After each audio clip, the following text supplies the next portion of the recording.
Hello students, good morning. आज के video में मैं आपको, जैसा कि आपको दिख रहा है टाइटल से, साधारण ब्याज निकालना सिखाने वाली हूँ कि साधारण ब्याज क्या होता है और उसको हम किस तरह से निकाल सकते हैं। तो देखिए, हमारे पास क्वेश्चन दिया गया है, 2000 रुपये का 5% वार्षिक ब्याज दर से 3 वर्ष का साधारण ब्याज निकालें। इसको आप इस तरह से भी समझ सकते हैं कि मान लीजिए आपने किसी को 2000 रुपये दिए हुए हैं और 5% वार्षिक ब्याज दर, यानी कि आप उस 2000 रुपये पे उस व्यक्ति से 5% का ब्याज लोगे पर ईयर। तो आपने उसको पैसे जो दिए हैं वो दिए हैं 3 वर्ष के लिए।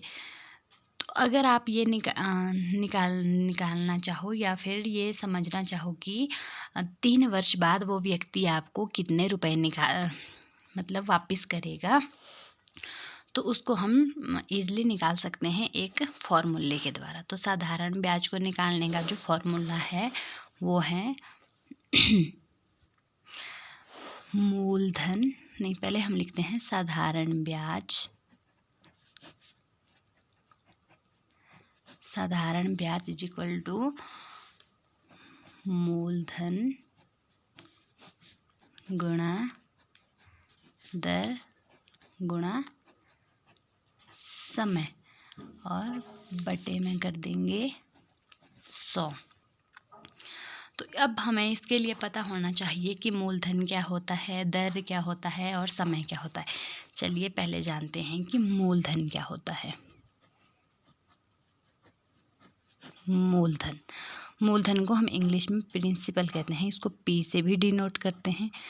तो मूलधन हो जाएगा ये आपका, जितने पैसे आपने किसी को दिए हैं या फिर किसी से लिए हैं, इसको हम बोलते हैं मूलधन। तो मूलधन हमारे पास हो जाएगा 2000। मूलधन, फिर दर होती है रेट, दर यानी कि इसको हम आर से डिनोट करते हैं, दर मीन्स रेट। तो दर हो जाएगी आपके पास, ये देखिए इधर लिखा है 5% वार्षिक, यानी कि 5%। दर हो जाएगी हमारी 5%। और समय का तो आपको पता ही है कि इसको हम टाइम बोलते हैं, तो इसे हम टी से डिनोट करते हैं। टाइम हो गया हमारे पास 3 वर्ष। इस तरह से ये हमने सीखा कि मूलधन किसे कहते हैं और दर क्या होती है और समय क्या होता है। एक बार मैं आपको फिर बता देती हूँ। मूलधन होता है जितने रुपए आपने किसी को दिए हैं या फिर किसी से लिए हुए हैं, और दर होती है जितने % आपने उसको मतलब ब्याज दिया है या फिर लिया है, कि इतने प्रतिशत दर आप उसको पर ईयर देंगे। तो ये थी हमारे पास 5%।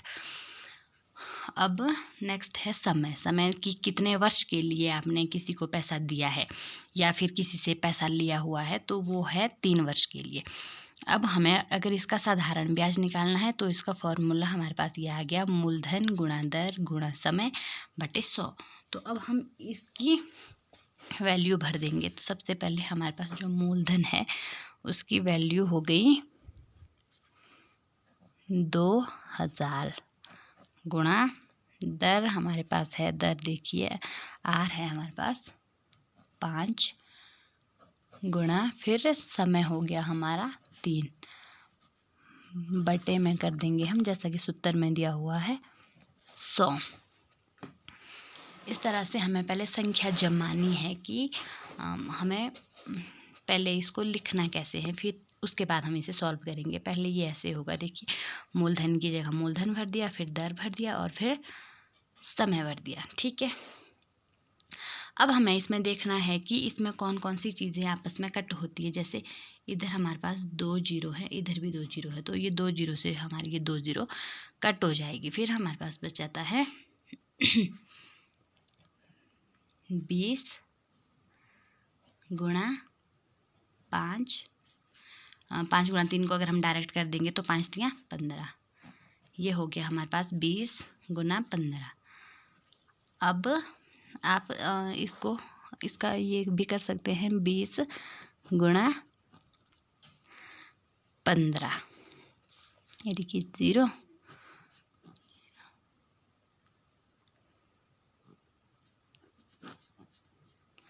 तो इसका आंसर आ जाएगा हमारे पास 300।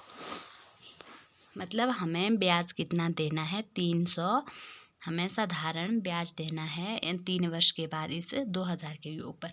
यानी कि आपको टोटल कितना रुपया उसे वापस भरना पड़ेगा, 2000 प्लस 300।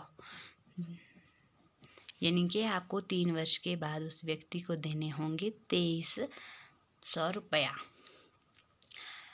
आपको मैं उम्मीद करती हूँ कि आपको क्वेश्चन समझ लग गया होगा। अगर समझ नहीं लगा है तो मैं आपको एक बार फिर से बता देती हूँ कि सबसे पहले हमने ये सीखा कि मूलधन है हमारा 2000 की जितना हमने पैसा लिया हुआ है, और कितने परसेंट ब्याज की दर है वो 5%, उसको हम दर कहते हैं, और समय हो गया आपका 3 वर्ष।